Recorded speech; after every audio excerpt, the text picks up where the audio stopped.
आपकी स्क्रीन पर ये आग का मंजर गुज़िश्ता 2 बरस कब्ल का है, जब मुंबई के जंजीकर स्ट्रीट में कटलरी मार्केट में आग लग गई थी। इस आग लग जाने के बाद इस मार्केट में 100 करोड़ से ज़ायद की मालियात जलकर खाक हो गई। आग लग जाने के बाद फिलहाल यहाँ क्या हुआ या क्या हो रहा है, ये अब हम आपको बताते हैं। हम आपको ये भी बताएंगे कि इस आग की पुश्तपनाही में कौन शख्स अपनी रोटी सेक रहा है। मुंबई के जंजीकर स्ट्रीट में वाक़ई ये कटलरी मार्केट को फिर से जैसी थी वैसी बनाई जा रही है, लेकिन अहम सवाल ये है कि क्या हूबहू इस स्ट्रक्चर और इस बनावट के जरिए इस मार्केट का वजूद बरकरार रखने की कोशिश की जा रही है? तो इसका जवाब सुनकर आप चौंक जाएंगे। कटलरी मार्केट में आग लग जाने के बाद इसे दोबारा रिकंस्ट्रक्ट करने की आड़ में 25,000 स्क्वायर फीट गैर कानूनी तरीके से बनाया जा चुका है। भारतीय बाजार में इस गैर कानूनी यानी इनलीगल कंस्ट्रक्शन की कीमत 100 करोड़ रुपए से भी ज्यादा की बताई जा रही है। बीएमसी सदर दफ्तर और सी वार्ड से महज चंद कदमों के फासले पर वाक़ इस मार्केट में इस गैर कानूनी काम के बारे में बीएमसी के अफसरान अपनी आंख और कान बंद किए बैठे हुए हैं। अपोजिशन लीडर रवि राजा ने कहा है कि बीएमसी इसे जानबूझकर नजरअंदाज कर रही है।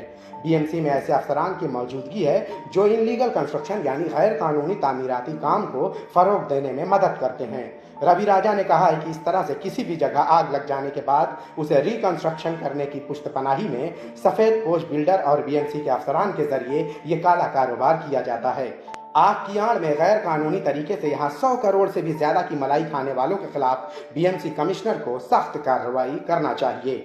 आग लगने के बाद वो जो स्ट्रक्चर होता है, जिस तरीके से आग लगा है और जो एफएसआई है, जो एरिया था, उसका परमिशन बीएमसी देती है और वैसे ही एरिया बांधना चाहिए।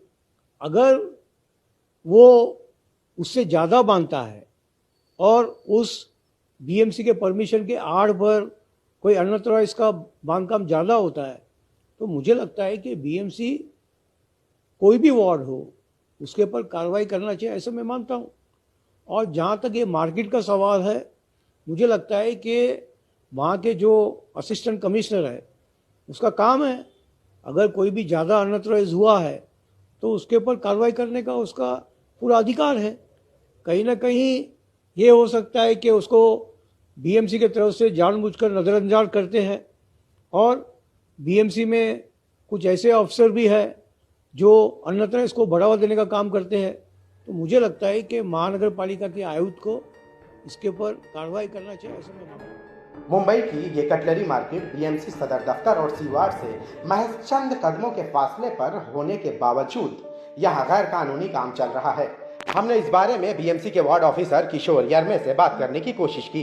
उन्होंने इस मामले में कैमरे के सामने बात करने से इनकार करते हुए कहा कि हम मामले की जांच कर रहे हैं। जंजीकर स्ट्रीट ये इलाका कमर्शियल यानी कारोबारी इलाका है, अक्सरियत मुसलमानों की है, इसलिए सफेद पोश बिल्डर इसका भरपूर फायदा उठाकर गैर कानूनी काम के जरिए अपने काले कारनामों को अंजाम देते हैं। पिछले कई वर्षों में मुंबई की मुतअद्दिद जगहों पर मार्केटें इसी तर्ज पर जलकर खाक हो गईं, जिन्हें दोबारा इसी हालत में तामीर किया गया। लेकिन कटलरी मार्केट की ये आग और इसकी पुश्तपनाही में 100 करोड़ रुपए की मालियत का गैर कानूनी कंस्ट्रक्शन किए जाने के बाद ये सवाल उठना लाजमी है कि ये आग लगी या लगाई गई। मुंबई से ईटीवी भारत के लिए शाहिद अंसारी।